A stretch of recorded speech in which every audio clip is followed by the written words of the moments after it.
Su práctica del segundo grupo que comienza el lunes 4 para que consideren para la próxima semana.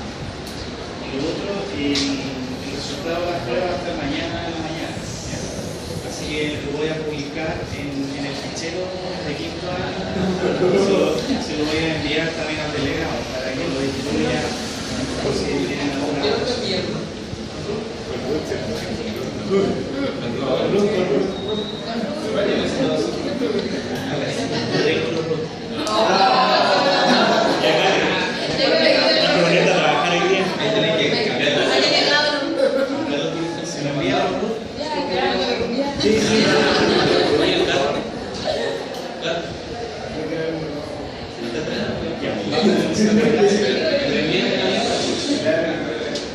Esta clase es sumamente importante porque la patología de retina de Vito determina la presión.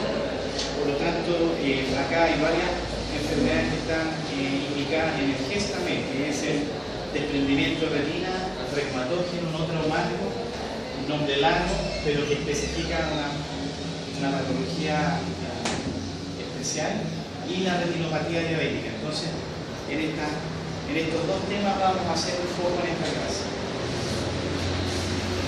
¿Qué es el desprendimiento de retina reumatógeno no traumático? Reumatógeno, primero que nada, viene de reuma, que significa rotura. ¿Ya? Es un desprendimiento de retina que ocurre debido a que la retina pierde su continuidad. Entonces provoca un agujero o un desgarro, y lo que ocurre es que las corrientes vítreas de la cavidad vítrea, que ya lo mencionamos que tiene un gran porcentaje de su composición hecha de agua, circula junto con las corrientes de convección que genera rumor acuoso y provoca que el líquido de la cavidad vítrea atraviese los bordes de esta solución de continuidad y empiece a despegar la adherencia de la retina de la coroides. Y este proceso ocurre no en minutos ni en horas, sino que ocurre en días. Y eso va a dar una consecución de presentación clínica que lo vamos a nombrar ahora. Entonces, primero, por algún motivo, el vidrio genera una solución de continuidad por tracción mecánica, o eventualmente se genera un agujero retinal que es por causa retinogénica, en este caso por debilidad de la retina, como ocurre en los miopes altos. Y en esa solución de continuidad empieza a entrar líquido. Entonces, cuando ocurre la rotura, se genera la aparición de las entopsias. ¿Qué son las entopsias? Las entopsias es la percepción del paciente de elementos figurados que se mueven en el interior del ojo con el movimiento ocular, debido a que la entrada de los rayos de luz a través del sistema óptico del ojo choca con estas opacidades que son restos de sangre, restos de células, restos de la retina, y al chocar con estas opacidades proyectan su sombra de la retina. Entonces, cuando el paciente relata esto, señala de que ve una malla, unos rulos, unas ramas o elementos corpusculares que flotan y se ubican en cierta área del campo visual. Si uno interroga más específicamente al paciente, esto puede estar acompañado o precedido de las fotopsias, que es el otro síntoma importante en el desprendimiento de retina. La fotopsia es la percepción de un estímulo luminoso en cierto campo visual, similar a un flash, a un rayo de luz, a un destello luminoso o una luz pequeña, y que el paciente refiere que la ve repetidamente proyectada en cierta área del campo visual. Entonces el paciente sabe que yo estoy viendo un rayo de luz que se me repite por este lado del campo visual, o un puntito de luz que yo pensé que era otra cosa asociado a las entopsias. Entonces estos son síntomas de irritación retinal, que no son específicos de desgarro de retina, pero son orientadores si se suman a estos dos otros elementos, que es la pérdida del campo visual. El paciente ve que aparece una sombra en el campo visual, una sombra que no es fija, sino que lentamente va aumentando en su extensión y proyectándose desde arriba hacia abajo, desde izquierda a derecha, desde abajo hacia arriba, dependiendo dónde está la rotura. ¿Y por qué se produce esta sombra? Porque el líquido está entrando en forma progresiva en la retina y la está despegando de su sitio y la retina empieza a funcionar Y por último, cuando el desprendimiento de retina llega al centro de la retina, que es la mácula, se pierde la agudeza visual. O sea, el paciente señala que la sombra le llegó al centro y que ya no ve nada.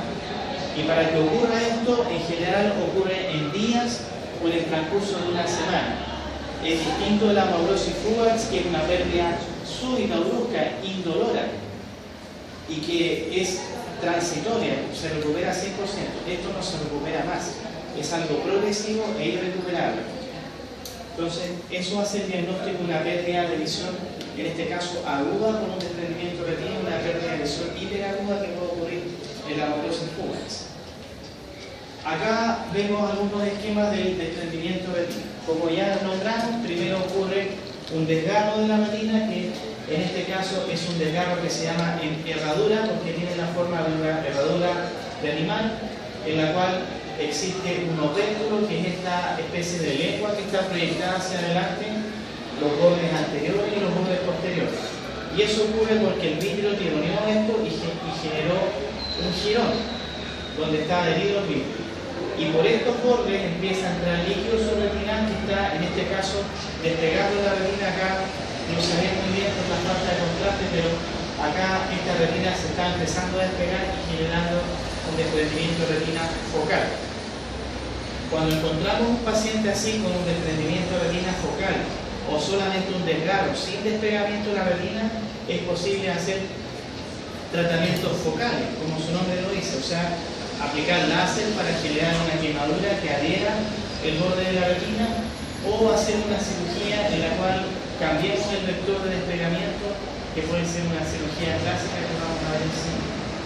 Cuando esto progresa, el campo visual se pierde y la retina, vemos que acá está completamente despegada en la retina superior y solamente la retina inferior continúa adherida a la corola. Cuando ocurre esto, el paciente se queja de que pierde el campo visual inferior, porque recordemos de la primera clase, los campos visuales son invertidos. Cuando ocurre algo por superior, se proyecta por inferior, por lo tanto el paciente va a referir que pierde la visión desde abajo hacia arriba. Y si llega a la mácula, va a perder la visión completamente. Entonces, la consecución de eventos es desgarro de retina, pérdida del campo visual y al final pérdida de la agudeza visual. Acá vemos un desprendimiento de retina que ocurre con un desgarro gigante, cuyo diámetro es mayor a un cuarto de la superficie de la retina. Vemos que existe un tremendo desgarro con una eversión del borde y la retina está despegada hasta el centro. A veces el desprendimiento de retina reumatógeno uno lo clasifica de acuerdo a su forma, en la cual existe una superficie de cara complexa, pero a veces el desgarro no se logra ver porque está tan lleno de líquido que no se alcanza a ver cuál es el origen de este desprendimiento de retina. Y ahí es importante ver que se pesquise en el intraoperatorio o bien con un examen que se llama de indentación general, en la cual comprimimos la pared integral del ojo y lo que hacemos es proyectar un desgarro que está muy oculto periférico por la bolsa de desprendimiento de retina. ¿Qué es lo que se hace en un desprendimiento de retina reumatógeno no traumático? Si es que estamos en una etapa muy inicial y lo encontramos en una etapa de desprendimiento de desgarro o de desprendimiento focal, podemos aplicar láser, que se hace con una lupa especial, o aplicar crioterapia, que es una quemadura por frío, ¿ya? Que se aplica en la pared de la esclera, intentándolo de similar forma como examinado. Si el paciente ya está en una etapa de despegamiento con una superficie importante en la retina, podemos acceder a estos tres tipos de cirugía: la cirugía clásica, la retinopexia neumática y la cirugía vitroretinal, que es la famosa vitrectomía. Acá está explicado en parte cuáles son las técnicas. En la retinopexia neumática, que es la imagen que está acá, lo que se hace es inyectar una burbuja de gas que tiene la capacidad de expandirse, ¿ya? Expandirse hasta 4 veces su volumen. Una burbuja pequeña que por efecto de la gravedad de su peso sube y en este caso está tamponando un desgarro de retina que está a nivel superior y un desprendimiento de retina. Entonces, al tamponarlo, deja entrar el líquido por los bordes, la La retina se pega y se puede soldar con láser o con crioterapia. Y el líquido que está en la retina se pega solito porque el epitelio pigmentario absorbe ese líquido. Es una forma fácil de solucionar un desprendimiento de retina sin introducirse al interior de otra. Otra forma también que es clásica para solucionar el desprendimiento de retina tiene que ver con los principios de cambio vectorial. En este caso lo que hacemos es cambiar el vector de despegamiento, en la cual si hacemos una descomposición de vectores acá en esta superficie curva, lo que hacemos es que en vez de haber un vector en la cual el vitro tironea la retina, acá al intentar con un elemento en la superficie de la retina, lo que hacemos es descomponer este vector, en la resultante cambia de dirección hacia la coroide y permite que la retina tienda a tendencia a adherirse y le gane a la fuerza vectorial que tiende a despegar el vector. Y eso hace que los bordes estén aposicionados en la coroide y permite también que se pegue la retina. En general, estas técnicas se tratan de utilizar en pacientes que son jóvenes, por ejemplo, o que es dificultoso por alguna razón local o sistémica hacer una cirugía interna. Son las técnicas ideales porque son menos invasivas. Eso como un desprendimiento retinal. La retinopatía diabética. La retinopatía diabética, bueno, es una complicación crónica de los diabéticos tipo 1, tipo 2 y otros tipos de diabéticos de clasificación más reciente y en general produce una pérdida de visión. ¿Qué tipo de pérdida de visión produce? Puede tener una pérdida de visión aguda, el diabético que consulta porque perdió la visión ayer, empezó a aparecer una rama, unos corpúsculos o se le nubló de un día, en un momento u otro la visión. Y esa visión no se recuperó. El paciente tiene una ausencia de rojo pupilar por opacidad de medio debido a que hay sangre en el vitro, o sea, una hemorragia vítrica. La hemorragia vítrica es la principal causa de pérdida de visión aguda, subrayado, aguda en un diabético. Paciente que pierde la visión en forma indolora, la pérdida de visión no duele en este caso, que diferencia de otras causas de pérdida de visión. En cambio, un diabético que dice que está viendo mal hace varios meses o hace varios años y que últimamente ya no puede leer ni siquiera ver de lejos, tiene una pérdida de visión que transcurre en un tiempo crónico y eso se llama, la principal causa, que produce una pérdida de visión crónica, lenta y progresiva es el edema macular diabético. Un paciente que no va a corregir con lente y cuya mácula está afectada por este cambio circulatorio. Entonces ahí tenemos los principales motivos de consulta del diabético. Este es un ejemplo de una hemorragia mitral diabética. ¿Por qué puede ocurrir una hemorragia mitral diabética? Fundamentalmente, cuando ocurre una hemorragia mitral diabética, estamos frente a una etapa avanzada de retinopatía diabética que se llama retinopatía diabética proliferante. ¿Por qué se llama retinopatía diabética proliferante? Porque la diferencia entre la retinopatía diabética no proliferante, en la cual existe ausencia de neovasos, es justamente eso. No hay neovasos en el disco óptico, no hay neovasos en la retina, ni tampoco hay neovasos en el segmento anterior, que puede ser en el borde del iris, en el estroma iridiano, que ya ustedes saben que es la presencia de un glaucoma neovascular, cuando hay neovasos en el iris.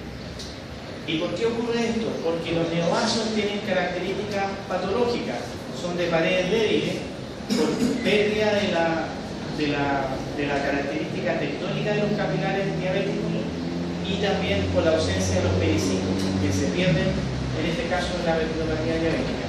Y eso hace que el vitrio tironee mecánicamente estos neovasos, estos sangre del vitrio y se produzca este aspecto de la cual no se ve ningún detalle de fondo de ojo y aquí apenas se ve la silueta del nervio, una hemorragia mitral de carácter moderado o severo. También una hemorragia mitral diabética puede ocurrir en ausencia de neovasos, pero es menos frecuente, cuando el vitrio, debido a los cambios que tienen con la edad, tironea estructuras de la retina y en este caso, como la retinopatía diabética genera una retina más débil o más húmeda, por así decirlo, es muy fácil que cualquier tironeo mecánico rompa un vaso sanguíneo y se produzca hemorragia mitral. La mayor causa de hemorragia mitral diabética es porque un paciente está en una etapa de retinopatía diabética proliferante. Y es un diabético de larga data, que tiene otras enfermedades asociadas, que no tiene un control metabólico adecuado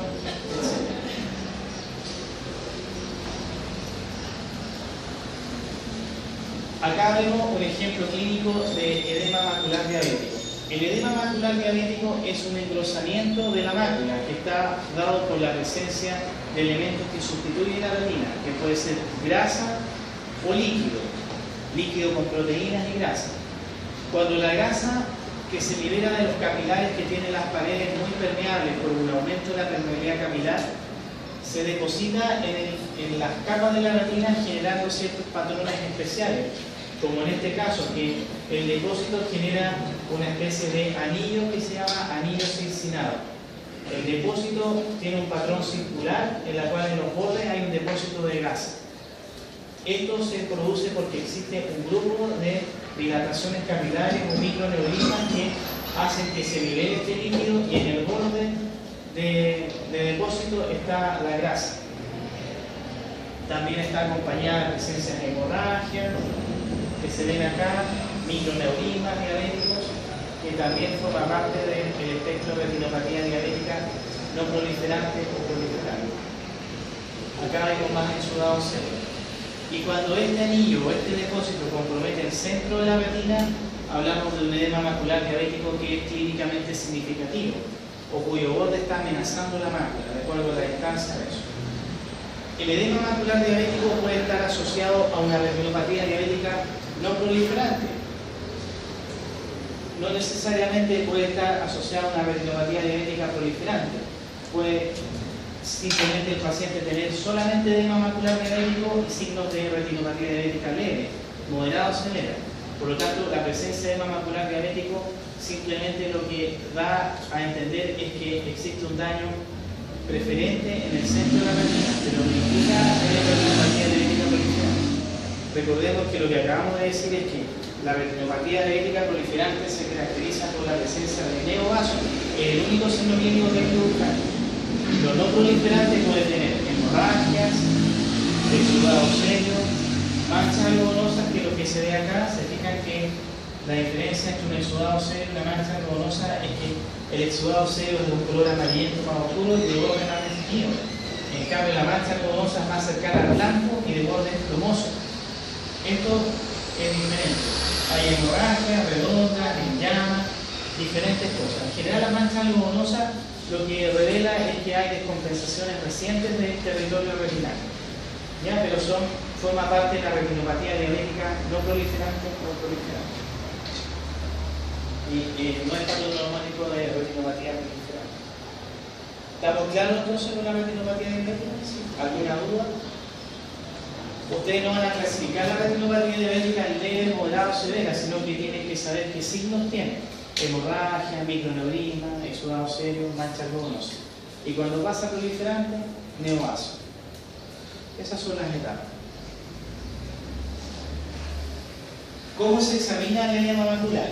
El edema macular se examina fundamentalmente con dos tipos de imágenes que son complementarias. Una imagen que es funcional, que se llama angiografía retinal con fluoresceína, cuyo nombre quiere decir que se inyecta fluoresceína por vía venosa y el tecnólogo médico saca una foto de esta circulación sanguínea y lo que se ve es que esta fluoresceína florece en el territorio retinal debido a que fuga, o sea, se sale de los capilares sanguíneos y se deposita en la retina, porque la permeabilidad de los capilares diabéticos es mayor. Entonces se depositan generando ciertos patrones especiales, como en este caso que es un edema macular diabético de tipo difuso, en la cual todos los capilares están liberando esto. Y acá, por ejemplo, se ven unas hiperfluorescencias pequeñitas, focales, similares a una estrella, que son microneurismas. Así se ven los microneurismas a la angiografía. Las hemorragias lo que hacen es tapar las fluorescencias, por lo tanto se ven como unas imágenes negativas, o sea, se ven sombras negras que tapan la fluorescencia posterior. Y los neovasos se ven como una hiperfluorescencia difusa que traspasa los bordes naturales a nivel del disco óptico o de la retina. Ahí vamos a ver una imagen de eso. Y la topografía de coherencia óptica es una especie de escáner que en vez de usar rayos X usa un corte hecho con luz, y la luz atraviesa las capas de la retina y lo que permite ver es lo que está invisible al ojo humano, que son las estructuras que están debajo de la retina interna hasta la retina externa y la coroide. Y acá en este caso se ven imágenes quísticas que están en diferentes capas de la retina, a nivel de la retina externa, las capas nucleares, plexiformes, tienen distintas formas que son la acumulación de líquido crónico en la mácula, edema macular crónico. Entonces, vamos a repasar. Esta es una retinopatía desde lo leve hasta lo más severo. Lo leve solamente son presencia de microneurismas. La retinopatía moderada ya empiezan a aparecer estos elementos: hemorragias, exudados y manchas algodonosas. Cuando ya la retinopatía es severa, aparece esto: rosarios venosos, que son incurgitaciones, dilataciones y estrecheces de las venas que traducen que existe isquemia capilar, similar a la retinopatía prematura. Empieza en una incurgitación y empiezan a aparecer anormalidades intrarretinales, microvasculares, que son los sigmas que son difíciles de ver, ¿ya?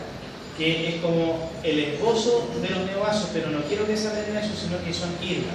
Eso, lo que habla de eso es que ya es severa. Y cuando es proliferante aparecen los neovasos en la retina, en el nervio óptico o en el segmento anterior. Por lo tanto, estas dos últimas características es de la retinopatía diabética proliferante. En los textos complementarios sale que la retinopatía diabética es proliferante de alto riesgo o avanzada, pero eso no importa aprenderse, lo importante son los neovasos. Retinopatía diabética de alto riesgo quiere decir que hay neovasos que ocupan cierta área, y la avanzada es cuando ya hay presencia de hemorragia vítrea, hemorragia preretinal, subialoidea, ya hemorragias que traspasan el límite de la retina. Y ya cuando vemos un glaucoma no vascular es una retinopatía diabética proliferante de Firestone. Por lo tanto, esto es lo leve, esto es lo moderado, esto es lo severo y esto es lo proliferante.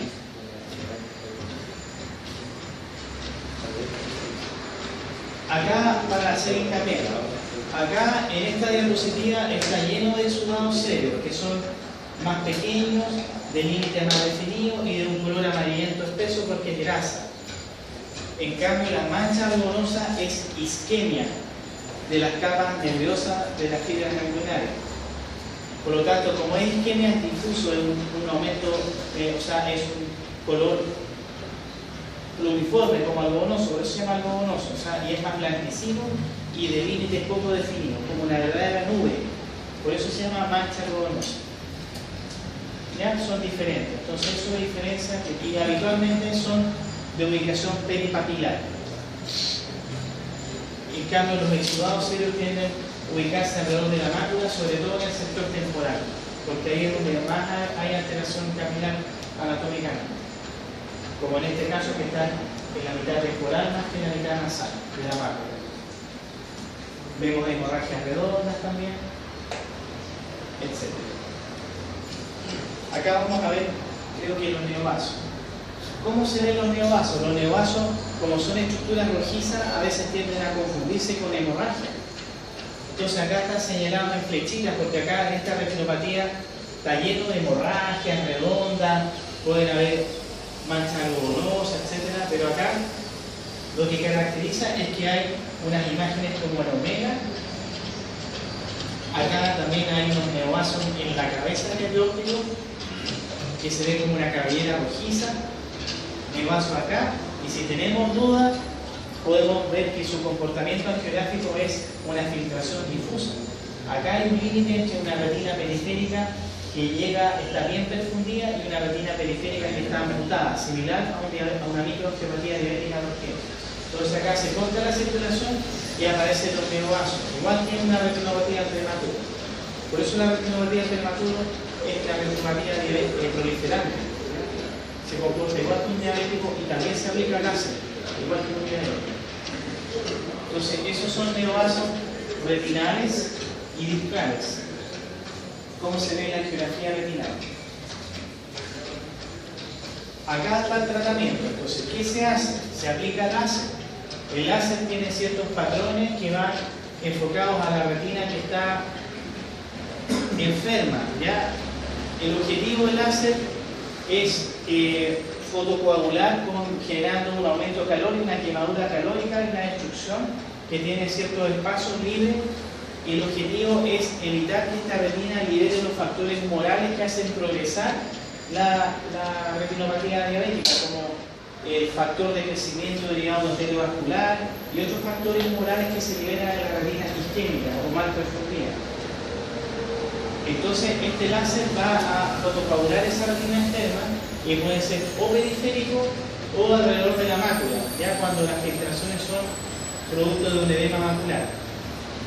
Ahora, como recién expliqué, si el láser va enfocado a combatir un factor que se libera en la retina, también es bueno antagonizarlo. ¿Y cómo se antagoniza?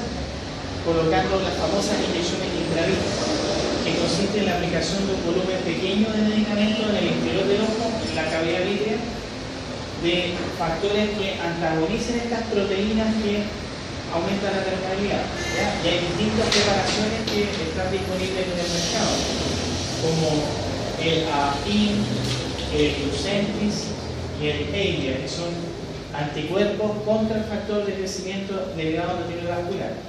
Hay uno que es más completo, que es el Eylea, que enfoca dos otros factores, que es el derivado de las plaquetas, el factor de crecimiento derivado de plaquetas, y otro factor de crecimiento que regula también el funcionamiento del pericido. Y esto se coloca a una distancia prudente a nivel de la base in vitro para que se retenga a nivel de la cavidad. Entonces, ¿cuál es el tratamiento de la retinopatía diabética? Estamos en láser, que puede ser focal, alrededor de la mácula, y periférico. Están las inyecciones intravítreas, que pueden ser anticuerpos antifactor de crecimiento derivado del endotelio vascular, que es la sigla del INDEC acá. O también se pueden inyectar corticoides, que es el acetonio triamcinolona o dexametasona, en un depósito de liberación sostenida, que se deja en una segunda instancia porque los corticoides producen dos efectos principales: producen catarata y producen glaucoma esteroidal. Por lo tanto, hay que usarlo más prudentemente. Y la cirugía, cuando el paciente tiene, por ejemplo, una hemorragia vítrea de mucho tiempo, cuando tiene desprendimiento de retina traccional por una retinopatía diabética proliferante, y que se llama compleja porque no es fácil operar a los diabéticos debido a que tienen un territorio vascular mal irrigado, y es igual que como hacer una cirugía plástica en un fumador. Los resultados no van a ser tan buenos. Bien, ¿alguna pregunta con retinopatía diabética? Bueno, la retinopatía diabética, la sospecha ante toda retinopatía diabética, aquí se le puede examinar y uno puede intentar clasificarla en el policlínico o atención primaria, pero en general un diabético se puede sospechar porque tiene o pérdida de visión aguda o pérdida de visión crónica. Entonces hay que enviarlo a confirmación y de acuerdo a lo que tenga se va a tratar. En general el plazo es de 90 días. Se le van a solicitar exámenes y se va a hacer lo que está mencionado en las diapositivas.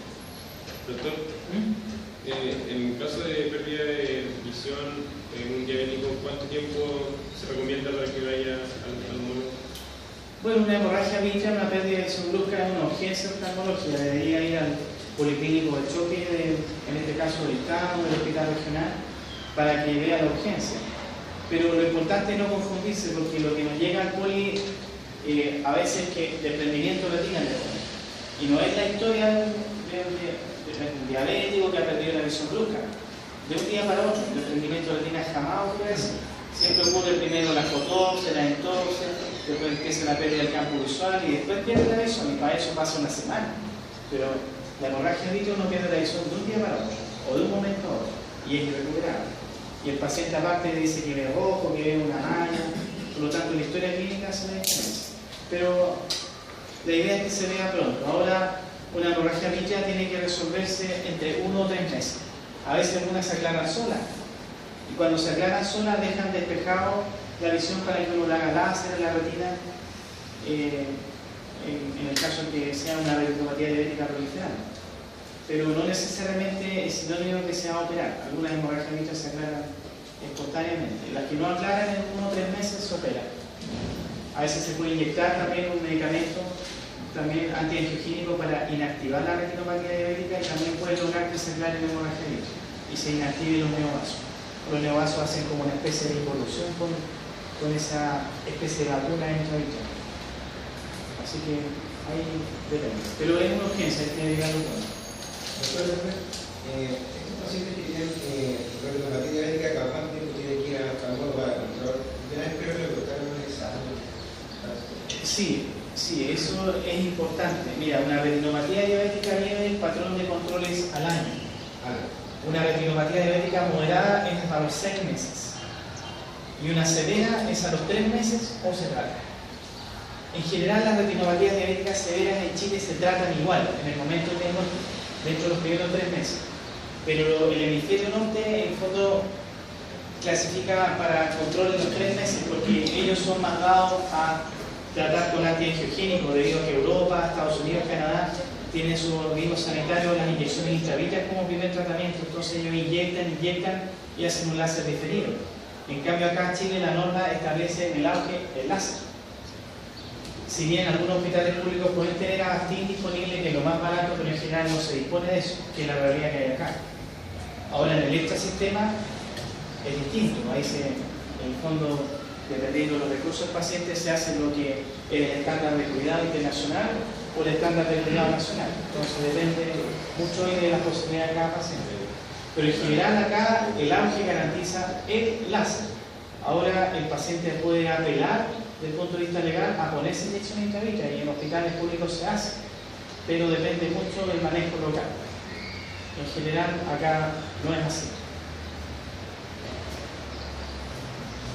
Pero ese es el patrón de control.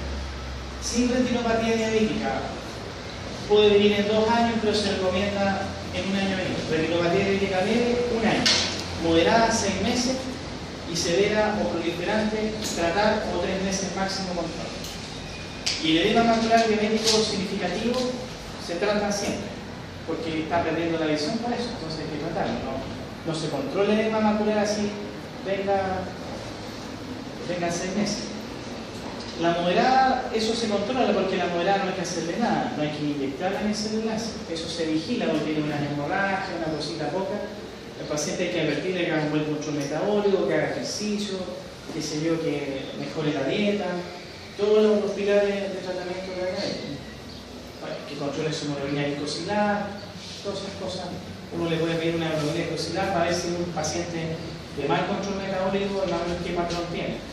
Ver si tiene proteinuria, ver si tiene daño en otros territorios. Entonces, si viene con examen, uno más o menos se puede estar este paciente que se va a echar a perder o se va a mantener bien.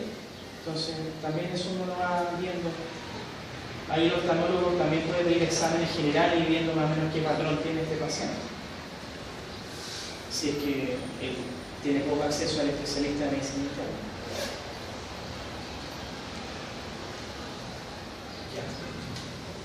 Bien, entonces ya vimos lo auge, que es el desprendimiento de retina reumatógeno y la retinopatía diabética. Ahora vamos a mencionar esta patología que es muy importante, cada vez más frecuente, que no está en el auge, pero es una causa importante de pérdida de visión. La trombosis venosas retinales. Hay 2 tipos. La que afecta a la vena central de la retina, que se llama trombosis de la vena central de la retina, y las de rama, que habitualmente son las ramas temporal superior o temporal inferior. O a veces puede ocurrir hemitrombosis, o sea, las 2 ramas superiores o las 2 ramas inferiores. Pero de rama es porque compromete parcialmente la retina. ¿Cómo se manifiesta una trombosis venosa retinal? Es un paciente que tiene 2 características de la historia clínica. O es un hipertenso crónico, o aterosclerótico muy viejito, pero en general es hipertenso, o bien tiene la presión intraocular alta, es hipertenso ocular o tiene glaucoma. O puede tener las 2 cosas, es hipertenso y glaucomatoso, que es peor aún, o sea, tiene 2 factores de riesgo. Y también puede tener diabetes, también, pero en general ocurre en estos pacientes. ¿Y por qué ocurre en estos pacientes? Porque la trombosis venosa ocurre en los cruces o donde la arteria y la vena están juntos. Entonces, en el proceso arteriosclerótico o la rigidez que ocurre, la esclerosis arteriolar que ocurre en los hipertensos, la pared muscular y la adventicia compartida entre la arteria y la vena se rigidiza. Entonces, como la arteria, en este caso, se estrecha o se esclerosa, tironea a la vena y también la obstruye. O en los cruces arteriovenosos, se cruza la arteria esclerótica con la vena y la estrangula. Y en la estrangulación venosa, la sangre sufre una turbulencia y una activación tromboembólica y ocurre una trombosis. Cuando ocurre la cabeza del nervio óptico, ocurre una trombosis de vena central de la retina. Y ahí no se puede drenar la sangre venosa y secundariamente la sangre arterial circula a un ritmo más lento y la retina empieza a desnutrirse, a tener una isquemia. La trombosis, como ustedes saben, sufre un proceso de recanalización. Pero para que ocurra esa recanalización es lento y mientras tanto la retina empieza a sufrir, que es el tejido nervioso. No es lo mismo que el tejido muscular, tiene un cierto tiempo de sobrevida. Entonces, la trombosis vena central de la retina puede evolucionar a una forma isquémica y eso puede producir un glaucoma neovascular, que ya lo vimos en la clase de glaucoma. Una trombosis venosa retinal también puede producir una isquemia severa de acuerdo a las características circulatorias que tiene, pero en general no va a causar glaucoma neovascular porque el territorio mal perfundido es menor. ¿Cómo se manifiesta en este paciente hipertenso, añoso o también glaucomatoso, que puede tener uno o dos factores? Tuvo una pérdida de visión aguda e indolora. Acá no le estoy nombrando ni fotopsia, entonces acá no es rama ni nada. Es un paciente que de repente estaba y despertó y no veía nada. No ve nada, o no ve de la mitad inferior, dependiendo de si es un derrama o una vena central. Pero en general se quejan de que no ve nada. ¿Y por qué se pierde la visión acá? Si es una trombosis. ¿Por qué piensan ustedes? Acá, si estamos con una alteración circulatoria, si es derrama o si es central de la retina, lo que ocurre es que como no circula bien la sangre, se empieza a acumular líquido en la retina. Y donde más se acumula líquido es en la mácula. O sea, se produce un edema macular. Y ese edema macular se produce hora tras hora, tras hora, tras hora. O sea, empieza, es igual que una trombosis vena profunda, pero sin dolor. Cuando ocurre la pierna, ocurre la fusión, empieza el dolor porque empieza a haber una alteración de la circulación y después la pierna se hincha como un sapo. Acá, en vez de hincharse la pierna, acá se hincha la mácula. Igual que una trombosis venosa. Estas son las trombosis. ¿Ya? Acá tenemos una trombosis de vena central de la retina y una trombosis de rama. Vamos a ver primero la de rama. Esta es la rama temporal superior. Acá vemos que el trayecto venoso tiene una amputación y se ve el lumen blanquecino de la vena. Vemos que hay manchas luminosas, hemorragia por la mala circulación sanguínea, que en este caso no es por diabetes, sino que por una oclusión venosa, y vemos que esto compromete la mitad de la mácula, porque este edema cae por gravedad y llega acá a la depresión foveal y se acumula en la mácula. Edema macular secundario a una trombosis de rama temporal superior. Y acá la característica típica de la trombosis vena central es que existe hemorragia en llave redonda de los 4 cuadrantes. Esto está completamente lleno de hemorragia y que sigue los trayectos de la capa de fibras nerviosas ganglionales, son hemorragias por isquemia. Esto uno jamás lo ve en una retinopatía diabética, solamente lo ve en una trombosis vena central de la retina, que puede ocurrir en un diabético, pero con este patrón uno lo clasifica como una trombosis vena central y no como una retinopatía diabética. Pero acá existen llenos de hemorragias que tienen un patrón radiado que ocupa los 4 cuadrantes. ¿Qué complicaciones pueden haber en una trombosis de vena central de la retina isquémica o una retinopatía diabética proliferante? A veces la proliferación o la isquemia es tan severa que se crean estructuras que se llaman proliferaciones fibrovasculares. Y esto se deposita en la superficie de la retina, se unen unas con otras y empiezan a levantar la retina en forma como levantar una carpa y empiezan a unirse entre sí. Eso se llama desprendimiento de retina traccional, que es la complicación de una trombosis vena central de la retina isquémica o una retinopatía diabética proliferante muy avanzada, en la cual existe una isquemia tremenda. Y estos neovasos han sido estimulados su crecimiento por estos factores humorales. Y eso requiere cirugía si es que compromete la mácula y la visión. Obviamente despegar esto no es fácil, requiere una cirugía vitreoretinal compleja. Para recordar que tanto la retinopatía diabética proliferante como la trombosis vena central de la retina son causas importantes en Chile de glaucoma neovascular. se confunde con el glaucoma agudo de ángulo cerrado y está en el diagnóstico diferencial de él. ¿Qué se hace en la trombosis venosa? Como acá existe isquemia de la circulación capilar, producto de que existe una dificultad para el retorno venoso, también se trata con lo mismo que la retinopatía diabética, porque existe mala circulación sanguínea.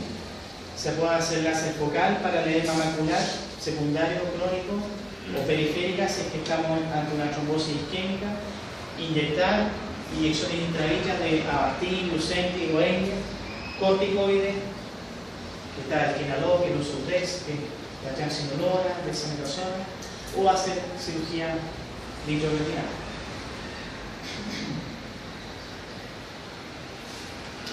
Por último, vamos a mencionar esta tercera patita que está dentro de las causas de pérdida de visión crónica indolora que mencionamos en las clases de la semana pasada: la catarata, el glaucoma y en los adultos mayores la degeneración macular relacionada a la edad. Esta es una enfermedad cuyo nombre refleja que es un envejecimiento, pero que ocurre prematuro para la edad del paciente. Entre comillas, todos vamos envejeciendo, pero la degeneración macular puede ocurrir no solamente en adultos mayores, sino que en pacientes relativamente jóvenes, hablemos 55, 60, 65 años.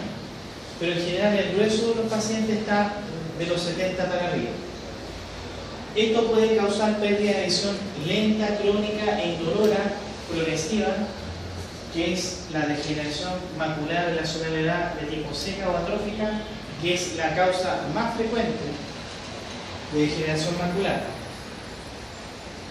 O sea, lejos, si vemos a 100 adultos mayores y hacemos un fondo de ojo, vamos a encontrar, de acuerdo al segmento etario que vemos, por lo menos un 10 o un 20% de signos de degeneración macular relacionada a la edad, que pueden ser alteraciones del epitelio pigmentario, drusa, calcificaciones maculares, diferentes tipos. Ahora, este paciente tenemos que advertirle que tiene factores de riesgo para que esta degeneración macular se complique, y si se complica hay una pérdida aguda de la visión. Entonces, este paciente, que es el 80-90% de la población con degeneración macular, pasa a una pérdida de visión brusca e indolora. ¿Y por qué ocurre acá? Porque aparecen nuevamente los neovasos. Se llama degeneración macular relacionada a la edad húmeda o neovascular, que es el nombre más moderno, porque era seca, húmeda. Esta es la menos frecuente, pero la potencialmente más dañina para la visión, y es la única que se puede tratar hasta el momento, porque hay investigaciones que están viendo tratar de modular la muerte celular programada o apoptosis que ocurre en la degeneración macular seca. ¿Ya? Pero eso está muy lejos. Lo que estamos tratando en el mundo y en Chile es esto. Entonces, este es un segmento especial de pacientes que se queja de pérdida de visión brusca, pero sumado a estos dos signos que son muy orientadores de patología de la mácula, que es la metamorfopsia y el escotoma central. El escotoma central mencionamos que está también presente en la neuritis óptica, pero en la neuritis óptica la pérdida de visión es dolorosa. Acá el paciente no solamente se va a quejar de que ve un círculo negro o una sombra, sino que va a quejarse sobre todo, por eso está mencionado al principio, de que ve chueco. Ve chueco, ve torcido los edificios, ve chueca las ventanas, ve chueca las caras. Siempre le hacen que ve chueco. Y cuando tapa el ojo me di cuenta que veo todo distorsionado, la reja chueca, y eso se llama metamorfosis. Algunos pacientes pueden quejarse también que cambia el tamaño, que ven como más chico o más grande, que se llama micropsia, macropsia, pero son ya quejas más rebuscadas, pero que también forman parte de la alteración de la mácula. Entonces tenemos una pérdida de visión brusca en un paciente adulto o mayor, con chuecura de la visión y con área de escotoma. Entonces el paciente lo que hace es mirar de lado. ¿Sabes? Es que yo me pongo de lado y ahí veo bien, pero si veo de frente no veo bien.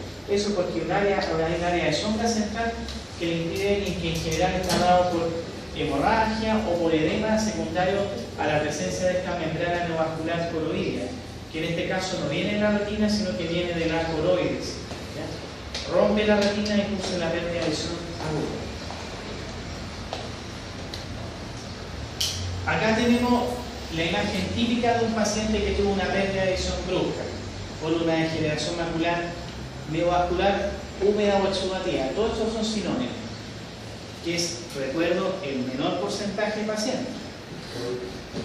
¿Qué pasa con este paciente? Este paciente le apareció una membrana que se ve acá en este montecito, que lo que hace es de que se desprenda el epitelio pigmentario y se acumule un líquido acá inflamatorio, y esta rotura del epitelio pigmentario junto con la entrada de esta membrana a la retina produce que haya signos como un edema en la mácula por una hemorragia y acá depósito con gravedad de exudado. ¿Ya? Esto en un paciente obviamente que puede o no ser diabético, pero por la forma de esto no es una retinopatía diabética, esto es una membrana neovascular. ¿Ya? Tiene la morfología de las lesiones radiales. Acá vemos una ecografía que revela una hiperfluorescencia en anillo, un área de hipofluorescencia y una hiperfluorescencia focal que traduce el tallo de la membrana neovascular. Ese es donde está evolucionando esta especie de volcán de la color. Por el contrario, esta es la mayoría de los pacientes, la degeneración macular atrófica o seca. Acá lo que ocurre es que puede ocurrir fenómenos de atrofia, o sea, pérdida de tejidos que se producen por pérdida de células neuronales o acumulación de grasa o de productos en fondo de metabolismo de grasas que ocurre en el intercambio nutricional y de oxígeno entre la retina externa y la colocapilar, que es la capa más superficial de la coroide. Entonces a veces se acumulan estos acúmulos amarillos y eso se denomina drusa y se ven depositados debajo de la mácula. Creo que hay una diapositiva. Pero esta imagen lo que revela son